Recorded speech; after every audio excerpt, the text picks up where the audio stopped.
नमस्कार महाराष्ट्रातील तमाम कर्मचारी बंधू आणि भगिनींनो, तुमच्याकडे एक अतिशय महत्त्वपूर्ण बातमी घेऊन आलेलो आहे। तर काय आहे बातमी सविस्तर बघूया। राज्य कर्मचाऱ्यांना जुन्या पेन्शनप्रमाणे आर्थिक व सामाजिक सुरक्षिततेची हमी पूर्वलक्षी प्रभावाने देण्याबाबत हा शासनाचा धोरणात्मक निर्णय आहे। सविस्तर जाणून घेऊया। त्याकरिता व्हिडिओवर पूर्ण बघा।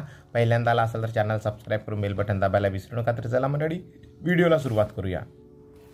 बंधूंनो, राज्य कर्मचाऱ्यांना जुन्या पेन्शन योजनाप्रमाणे सर्वांना आर्थिक व सामाजिक सुरक्षिततेची हमी पूर्वलक्षी प्रभावाने देण्यासंदर्भात धोरणात्मक निर्णय घेण्यासंदर्भात दिनांक 26 फेब्रुवारी रोजी अप्पर मुख्य सचिव यांचे दालनात पार पडलेल्या बैठकीमध्ये चर्चा करण्यात आलेली होती। सदर धोरणात्मक निर्णयाची अंमलबजावणी करण्याबाबत राज्य सरकारी कर्मचारी मध्यवर्ती संघटना महाराष्ट्र या संघटनेच्या वतीने 27 फेब्रुवारी 24 रोजी मुख्य सचिव यांच्या प्रती सादर केले।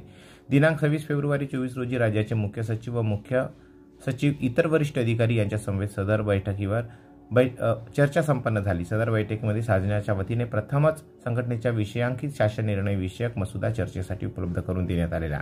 सध्या अस्तित्वात असलेली राष्ट्रीय पेन्शन योजना NPS ऐवजी सुधारित राष्ट्रीय पेन्शन योजना राबवण्याचा निर्णय पूर्वलक्षी प्रभावाने दिनांक 1/11/5 पासून घेतला जात असल्याचे शासनाच्या वतीने सदर बैठकीमध्ये स्पष्टीकरण देण्यात आलेले आहे। सदर बैठकीमध्ये पुरवण्यात आलेल्या तपशील पत्रकानुसार 1 ते 11 प्रमाणे विविध मुद्दे नोंदणी करण्याचे दिसून येते।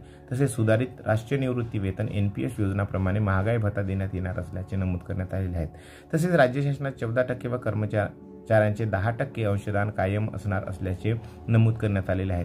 तसेच निवृत्ती वेतन धारकाच्या मृत्यूनंतर त्यांच्या निवृत्ती वेतनाच्या 60% रक्कम कुटुंब निवृत्ती वेतन अदा करण्यात येणार आहे।